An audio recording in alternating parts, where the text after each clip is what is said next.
أعوذ بالله من الشيطان الرجيم بسم الله الرحمن الرحيم ومن الناس من يتخذ من دون الله أندادا يحبونهم كحب الله والذين آمنوا أشد حبا لله ولو يرى الذين ظلموا إذ يرون العذاب أن القوة لله جميعا وأن الله شديد العذاب صدق اللہ العظیم۔ ما قبل کی آیات کے اندر توحید کے اس بات کا بیان تھا، اب یہاں پر مشرکین کے شرک پر وعیدوں کو بیان کیا جا رہا ہے اور عذاب کو بیان کر رہے ہیں اللہ تعالیٰ۔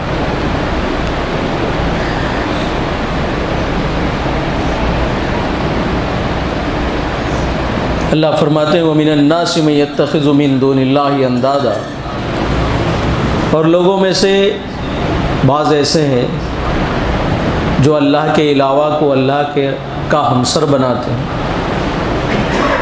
یعنی غیر اللہ کو اللہ کا ہمسر بناتے ہیں، اللہ کے برابر کا درجہ دیتے ہیں، اور وہ لوگ ان سے ایسے ہی محبت کرتے ہیں جیسے اللہ سے محبت کی جاتی ہے۔ اور ایمان والے جو ہوتے ہیں وہ اللہ سے اٹوٹ محبت کرتے ہیں، ان کی محبت اللہ سے مضبوط ہوتی ہے۔ اور اگر یہ ظالم لوگ دیکھ لیں، جب عذاب کو دیکھ لیں گے قیامت کے دن کہ ساری قوت اور طاقت کا سرچشمہ اللہ بزرگ اور برتر کی ذات ہے، اور اللہ تعالیٰ سخت عذاب دینے والے۔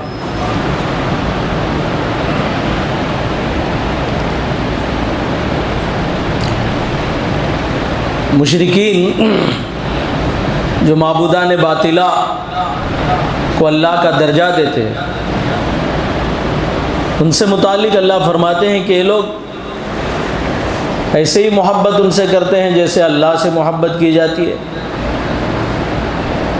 اور یہ غیر اللہ کو جو معبودان باطلہ ہیں ان کو اللہ کے برابر قرار دیتے ہیں، اللہ کا ہمسر بناتے ہیں۔ تو ایک دن آئے گا جب ان پر بڑی حسرت ہوگی، جب تمام قوت اور طاقت دیکھ لیں گے کہ سب کچھ اللہ ہی کا ہے، اور اللہ کے عذاب سے یہ چھٹکارا بھی نہیں پا سکیں گے، تو اس وقت ان کو بڑی حسرت ہوگی۔ اور ایمان والوں سے متعلق فرمایا کہ ایمان والا جو ہوتا ہے اس کی محبت کی جو انتہا ہوتی ہے وہ صرف اللہ کی ذات سے ہوتی ہے۔ ایک محبت ہوتی ہے عام محبت، اور ایک محبت ہوتی ہے جو اعلیٰ درجے کی ہوتی ہے، جو اللہ ہی کی ذات اس کے لائق ہے، اور اس محبت میں ایمان والا کسی کو شریک نہیں ٹھہراتا۔ اور ایمان والے کی یہ شان ہے کہ اس کی اللہ سے یہ محبت کسی وقت بھی کم نہیں ہوتی، وہ کسی وقت بھولتا نہیں، چاہے اسے خوشی میسر ہو تب بھی وہ اللہ کی ذات سے ٹوٹ محبت کرتا ہے، تو یا چاہے اس کو تکلیف اور مصیبت آئے تب بھی وہ اللہ کی ذات سے جڑا رہتا ہے، اللہ کی ذات سے ہی محبت کرتا ہے۔ اور جو مشرکین ہیں، جو معبودان باطلہ کو ماننے والے ہیں، یہ مصیبت کے وقت اپنے خدا کو بھول جاتے ہیں، اور اس وقت ان کو اللہ ہی یاد آتا ہے۔ تو اللہ بھی فرماتے ہیں کہ دو محبت ایک جگہ جمع نہیں ہو سکتی، کہ تم غیر اللہ سے بھی محبت کرو اور جب مصیبت پریشانی آئے تب اللہ کے آگے متوجہ ہو اور اللہ سے محبت دکھلاؤ، یہ نہیں ہو سکتا۔ بلکہ محبت کا ایک درجہ ہے، محبت کی ایک حد ہے۔ اللہ کی مخلوق سے محبت، انسان کا اپنی اولادوں سے محبت، اعزاء اور اقارب سے محبت، حضرات انبیاء سے محبت، اولیاء اللہ سے محبت، بزرگان دین سے محبت، اپنے اساتذہ پیر اور مرشد سے محبت، یہ محبت ایک جگہ، یہ تمام محبتیں اپنی حد میں رکھنی چاہیے۔ محبت انبیاء سے بھی کرو، نبی سے بھی محبت اتنی نہ بڑھ جائے کہ اللہ کی ذات سے لا کر نبی کو برابر کر دے، نعوذ باللہ، پھر یہ اس وقت جائز نہیں ہو گیا۔ اولیاء اللہ سے محبت کرے، اولیاء اللہ کو دیکھنا، ان سے محبت کرنا، یہ عین عبادت میں داخل ہے، مگر اتنا محبت کا درجہ نہ دے دے کہ مخلوق اور خالق میں پھر کوئی فرق ہی نہ رہ جائے، یہ شرک ہے۔ اللہ اس چیز کو پسند نہیں کرتے۔ حضرت ابراہیم بن ادہم رحمۃ اللہ علیہ بادشاہت چھوڑ کر اللہ کی یاد میں نکل گئے اور ہمیشہ کے لیے تخت اور سلطنت کو چھوڑ دیا۔ ان کے چھوڑ کر جانے کے بعد ان کی جو بیوی تھی اس کو لڑکا پیدا ہوا جو انہی سے تھا، اور وہ بیوی بھی نیک صالحہ بیوی تھی۔ یہ نہیں کہ ذرا سی تکلیف کیا پہنچی گلے شکوے پورے کر دیے اور پوری زندگی کے احسانات کو بھلا دیا کہ تو نے کرا ہی کیا میرے واسطے۔ بعض ایسی ہوتی ہیں بیچاری، اللہ ان پر رحم فرمائے، کہ وہ اولادوں تک کو ان کے باپ سے متعلق غلط باتیں ان کے ذہنوں میں ڈالتے کہ تیرا باپ ایسا، تیرا باپ ویسا، اس کی فطرت ایسی نا۔ باپ سے متعلق اولادوں کے دلوں میں نفرتیں ڈالتے ہو، اللہ سخت ناراض ہوتے ہیں اس سے۔ کس کے دل میں نفرت ڈالتے ہو؟ اولادوں کے دل میں، جو اس کی اولاد ہے۔ یہی کہہ رہے ہو، سکھا رہے ہو کہ آگے چل کے تو اس کی نافرمانی کرے، اس کے دل میں اس کے خلاف نفرت پیدا ہو۔ یہ ایک نیک خاتون کی صفت نہیں ہو سکتی۔ تو بہرحال ابراہیم بن ادہم جب چلے گئے، اب یہ جب لڑکا پیدا ہوا ان کا، تو جب تھوڑا بہت بچہ بڑا ہوا تو ماں جو تھی وہ اپنے باپ کے اوصاف کو بچے کے سامنے بیان کرتی، تمہارے باپ ایسے تھے، اتنے اچھے تھے، ایسے صفات کے تھے وغیرہ، باپ کی تعریفات بچے کے سامنے کی۔ تو بچے کے دل میں اچھا اثر ہوا، بچے نے خواہش کی کہ میرے باپ گئے کہاں، میں ڈھونڈوں گا۔ اگر یہ نفرتیں ڈالتی، یہ خاتون نفرت کو بھرتی اس بچے کے دل میں، تو بچہ تو ماں کے ساتھ مل کر اور 4 گالیاں دیتا اس باپ کو۔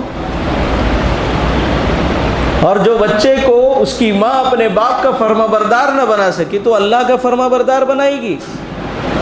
نہیں بنا سکتی۔ تو اس سے ہمیں ایک سبق ملتا ہے کہ نیک خاتون کی جو صفت ہوتی ہے وہ یہ ہوتی ہے کہ وہ اپنے مرد کے حاضری ہو یا اس کے غائب آنے میں ہو، اس کے ساتھ خیانت نہیں کرتی، اس کی اولادوں کے ساتھ خیانت نہیں کرتی، اس کی اولادوں کی نیک تربیت کرتی ہے، اس کے اچھے صفات کی وہ تعریف کرتی ہے، اس کی برائی کو چھپاتی ہے۔ ایک نیک خاتون کی صفت ہے۔ تو بہرحال جب ماں نے بچے کو اپنے باپ کے بارے میں اتنی ساری خوبیاں بتائی، اس کی تعریفات کی، اس کی توصیفات کی، تو بیٹا ایک دن نکلا باپ کی تلاش میں۔ اب ڈھونڈے کہاں بغیر ایڈریس کے، لیکن اللہ کو ملانا تھا۔ ڈھونڈتا ڈھونڈتا چلا گیا تو صبح کا وقت تھا، اشراق پڑھ کر ابراہیم بن ادہم اٹھ رہے تھے، دریا کے کنارے بیٹھے۔ بیٹا مل گیا باپ سے، اور جو صفات ماں نے بتائی تھی دیکھ کر پہچان گیا کہ یہی میرا باپ ہے، اپنا تعارف کرایا۔ تو باپ بیٹے دونوں کے آنکھوں میں آنسو آئے۔ تو بیٹا چونکہ شہزادہ ہے، وہ بادشاہ تھے ابراہیم بن ادہم، اللہ کی یاد اور اس کی محبت میں تخت اور سلطنت سب کچھ چھوڑ کر چلے گئے۔ تو پھر باپ کو رو کر کہا کہ کیا ایسی حال بنا رکھی ہے آپ نے، تخت اور سلطنت کو، بادشاہت کو چھوڑ کر اس حال میں، ہاں گھر کیوں نہیں جا رہے؟ چلیے میرے ساتھ گھر کو، میں لے چلتا ہوں آپ کو۔ تو ابراہیم بن ادہم نے اپنے بچے کو بلایا، بٹھایا اور اپنے ران پر اپنے بچے کے سر کو رکھا اور سلاتے رہے، باپ بیٹوں کی گفتگو ہوتی رہی۔ ایک دم الہام ہوا کہ محبت ہم سے بھی کرتے ہو اور اس درجے کی محبت ان سے بھی کرتے ہو، یہ تو کوئی محبت کی بات نہیں ہوئی ہمارے ساتھ خالص۔ ایک دم سر کو نیچے رکھا کہ بیٹا جاؤ گھر، ہمارے ساتھ معاملہ بڑا سختی کا ہے۔ یہ ایک محبت یہ ہے اللہ والوں کی، جو اللہ سے ہوتی ہے، ایمان والے کی یہ اعلیٰ درجے کی محبت ہوتی ہے کہ اللہ کی یاد میں اور اللہ کی محبت میں کسی کو شریک نہیں ٹھہراتا۔ اور یہی ایمان والے کی شان ہوتی ہے کہ اس کی محبت کی جو انتہا ہے وہ اللہ کے ساتھ ہو، ہر حال میں اپنے مولا سے محبت کرے، اپنے خالق اور مالک سے محبت کرے۔ اللہ کو یہ ادا بے حد پسند ہے کہ بندہ ہر حال میں، خوشی میں ہو، غمی میں ہو، سب میں اللہ کی تعریف کرے، اللہ کا شکر ادا کرے کہ بس یہ میرے مولا کا فیصلہ ہے، اور اللہ کو اسی درجہ محبت اللہ سے کرے جیسے خوشی میں کرتا ہے، ایسے مصیبت کے وقت بھی کرے۔ یہ مومن کی شان ہے، والذین آمنوا اشد حبا للہ، کہ جو ایمان والے ہوتے ہیں ان کی محبت اللہ کی ذات سے زبردست ہوتی ہے، اٹوٹ محبت ہوتی ہے۔ وہ اپنی محبت میں کسی کو، اللہ کی محبت میں کسی کو شریک نہیں ٹھہراتے۔ اور آگے فرمایا ان مشرکین کے لیے، جب یہ جن کو یہ شریک ٹھہراتے تھے دنیا کے اندر اللہ کی ذات کے ساتھ، اللہ کی صفات کے ساتھ، کل قیامت کے دن جب یہ عذاب کو دیکھ لیں گے اور اللہ کی قوت اور قدرت اور طاقت کو دیکھ لیں گے تو اس وقت بڑا افسوس کریں گے اور بہت حسرت کریں گے۔ دیکھو ساری قوت اور طاقت اللہ ہی کے پاس، انسان جب مانگے تو اللہ ہی سے مانگے، اللہ کے سوا کوئی داتا نہیں ہے دینے والا، دینے والی ذات صرف اور صرف اللہ کی ہے، اولاد دینے والی ذات صرف اللہ کی ہے۔ حتیٰ کہ نبیوں سے آپ نہیں سوال کر سکتے، جو اللہ کے حقوق ہے ان کو انبیاء میں بھی نہیں بانٹ سکتے، اولیاء اللہ میں نہیں بانٹ سکتے، تو اسی کا نام ہے شرک۔ اولاد دینے والی ذات اللہ کی ہے، کوئی نبی یا پیر فقیر ہرگز نہیں دے سکتا۔ اگر اولاد دینے کی قوت ان میں ہوتی ہے، خود بے اولاد کیوں ہوتے؟ کون انسان ہے جو دنیا میں بے اولاد رہنا پسند کرے؟ روزی دینے والی ذات رزاق اللہ کی ذات ہے، کوئی نبی ولی یا پیر و فقیر کہ بس میں یا اس کے قدرت میں یہ چیز نہیں ہے، ان سے مانگنا یہ شرک ہے۔ ان ساری چیزوں کے لیے اللہ کی ذات ہے، اور ان چیزوں میں شریک ٹھہرانا کسی کو، اللہ کے علاوہ کسی کو شریک ٹھہرانا، اسی کا نام شرک ہے۔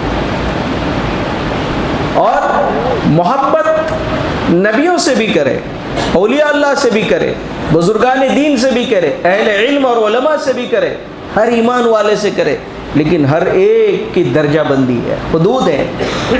اتنا آگے نہ بڑھ جاؤ کہ کسی ولی کو نبی کے درجے تک پہنچا دیا، اور کسی نبی سے اتنی محبت کی کہ خدا تک، خالق اور مخلوق دونوں کو خلط ملط کر دیا، یہ شرک۔ تو اللہ فرماتے ہیں کہ بڑی حسرت کا دن ہوگا ان لوگوں کے لیے جب دیکھ لیں گے کہ اللہ تعالیٰ کے عذاب کو دیکھ لیں گے، اور اس وقت ان کی کیفیت کیا ہوگی۔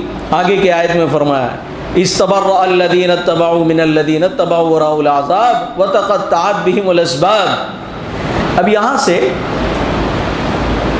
یہاں تک کی آیت میں اللہ تعالیٰ نے مشرکین پر عذاب کی شدت کو بیان کیا تھا۔ اب یہاں شدت کی کیفیت کیا ہوگی؟ عذاب کے وقت اور قیامت کے وقت جب اللہ کی قدرت اور طاقت کو دیکھیں گے اور عذاب کو دیکھیں گے اور اپنی گرفتاری کو دیکھیں گے تو اس وقت کیا ہوگا ان کا حال؟ جن کو یہ خدا سمجھے بیٹھے تھے ان کی کیا کیفیت ہوگی؟ استبرأ الذین اتبعوا من الذین اتبعوا ورأوا العذاب وتقطعت بهم الاسباب۔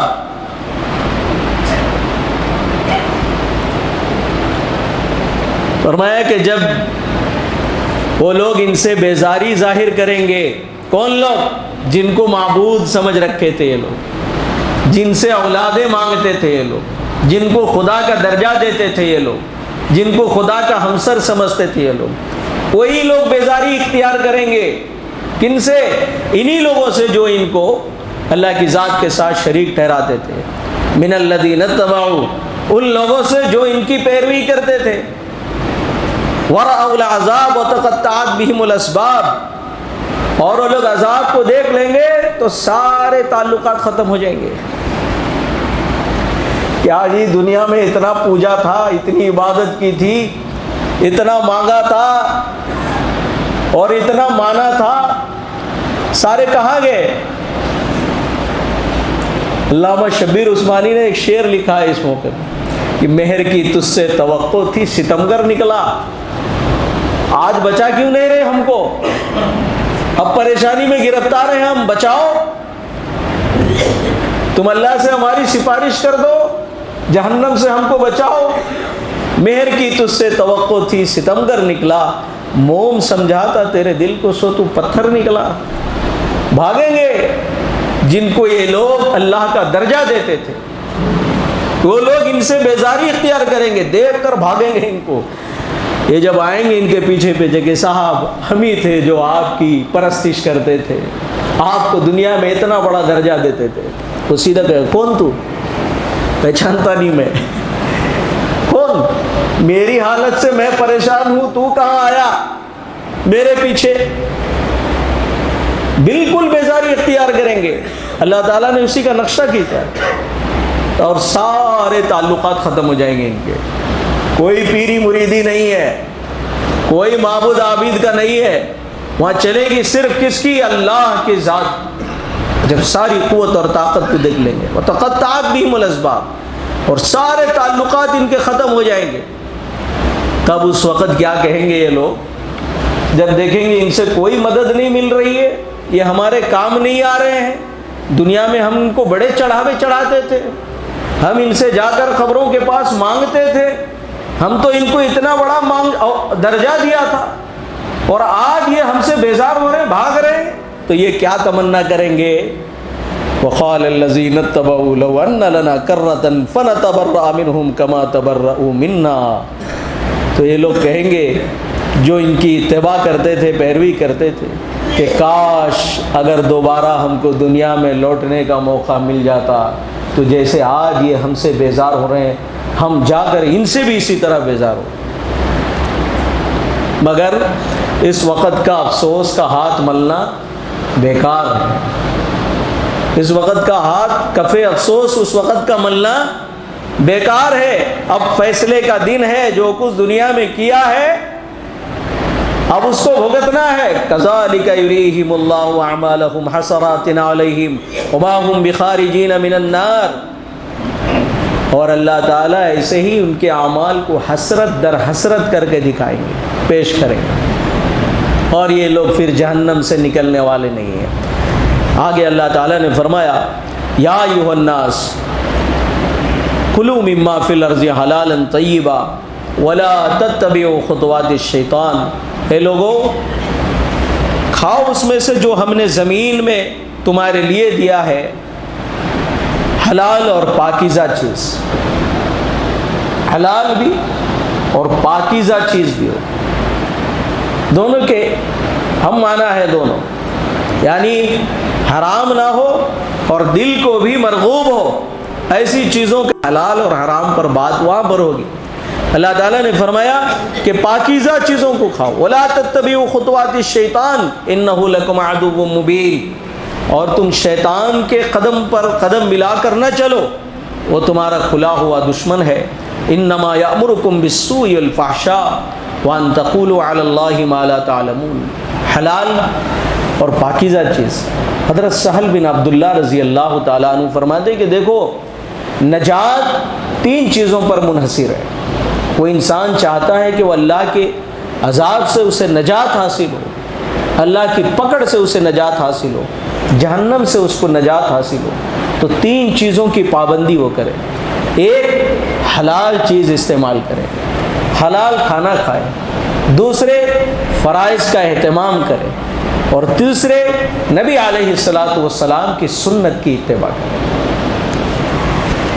حلال کا استعمال ہے، حلال کی روزی کماتا ہے تو فرائض میں کوتاہی ہے۔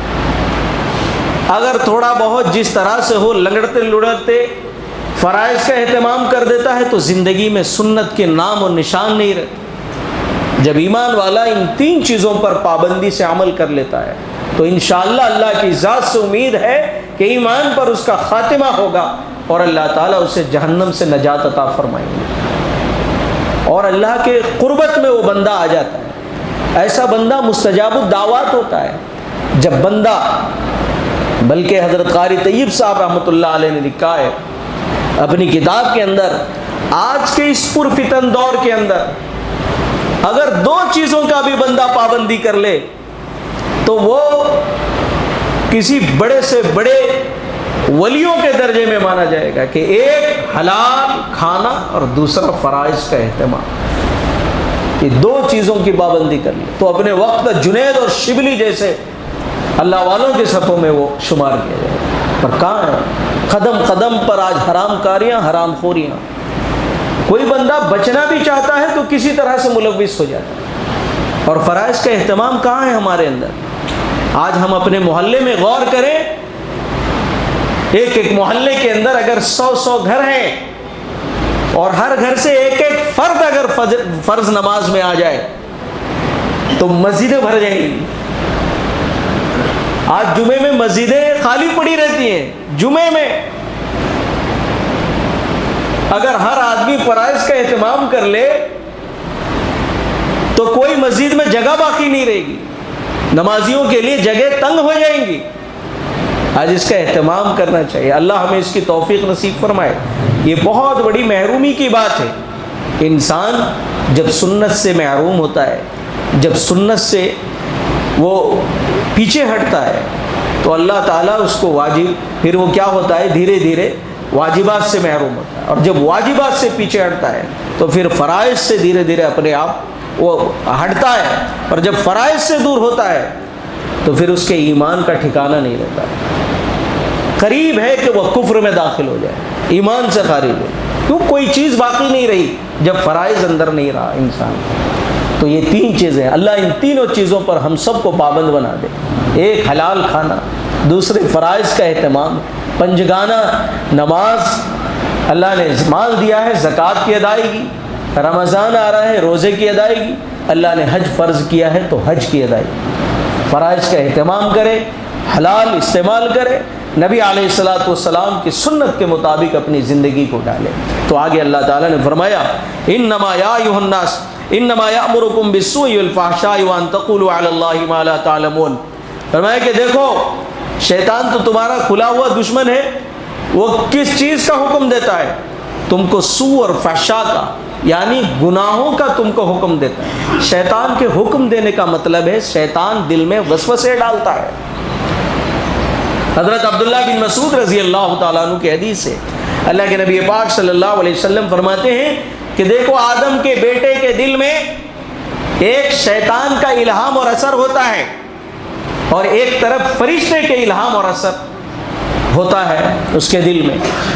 تو شیطان کا الہام اور اثر جو ہوتا ہے وہ اس کو کس طرف لے جاتا ہے؟ گناہ کی طرف، شر کی طرف، حق سے ہٹنے کی طرف، جھوٹ کی طرف، بے حیائی کی طرف، برائی کی طرف، اس طرف لے جاتا ہے۔ اور فرشتے کے الہام کا مطلب یہ ہے کہ بندہ خیر کی طرف، نیکی کی طرف، فلاح اور کامیابی کے وعدے کی طرف اس کا دل اطمینان ہو جاتا ہے اور اس طرف چلتا ہے۔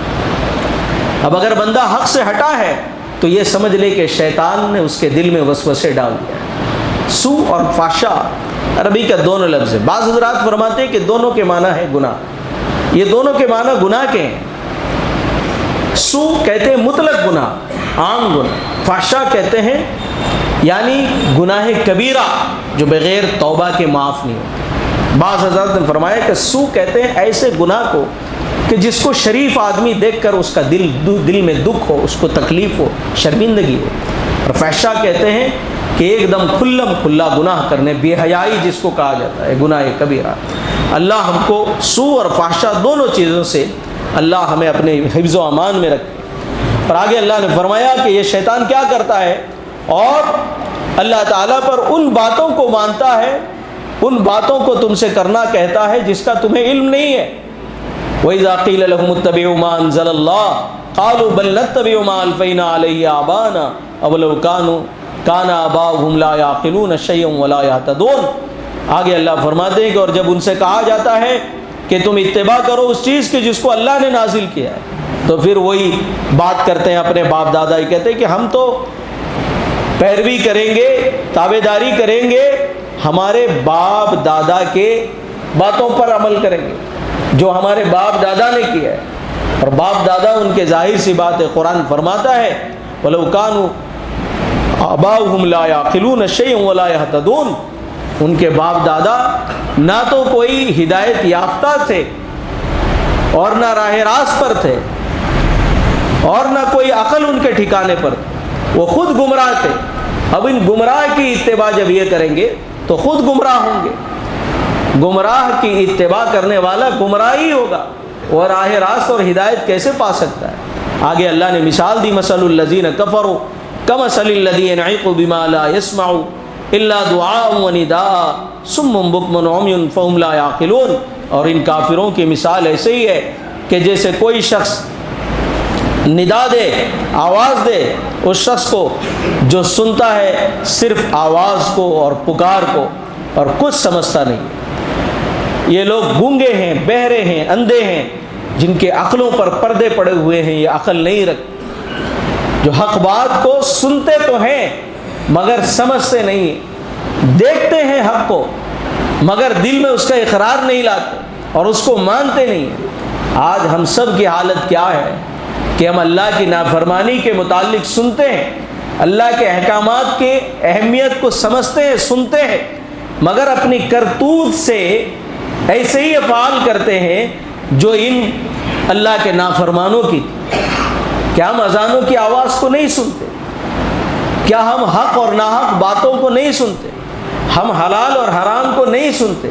سننے کے باوجود انسنی کرتے ہیں۔ تو پھر ایسے لوگوں کے لیے یہی آیت ہے کہ یہ اندھے ہیں، گونگے ہیں، بہرے ہیں، کہ اللہ نے ان کے عقلوں پر پردے ڈال دیے کہ حق کو دیکھ کر بھی حق نہیں سمجھتے، حق کو سن کر بھی اس پر ایمان نہیں لاتے، اس پر عمل نہیں کرتے۔ تو اللہ تعالیٰ خود فرماتے ہیں کہ یہ گونگے بہرے ہیں، جیسے جانور کسی چیز کو سنتا ہے، دیکھتا ہے مگر سمجھتا نہیں ہے، اسی طرح سے یہ انسان ہے جو اللہ کے نافرمان ہیں۔ ان کو تم جتنا بھی چیخ اور پکار کرو، یہ صرف تمہاری پکار کو، تمہاری چیخ کو دیکھیں گے، سنیں گے، مگر یہ سمجھنے کی کوشش نہیں کریں گے۔ وجہ کیا ہے؟ ان کے عقلوں پر اللہ تعالیٰ نے پردہ ڈال دیا ہے۔ تو اللہ تعالیٰ سے دعا کریں اللہ تعالیٰ اپنے احکامات پر ہمیں پابندی کرنے کی توفیق نصیب فرمائے، اللہ اپنی نافرمانیوں سے ہماری حفاظت فرمائے، اللہ کی ذات سے اللہ ہمیں خوب محبت کرنے والا بنائے، آمین ثم آمین۔ درود شریف پڑھیں۔ بسم اللہ الرحمن الرحیم، اللہم صلی علی سیدنا مولانا۔ السلام علیکم ورحمۃ اللہ وبرکاتہ۔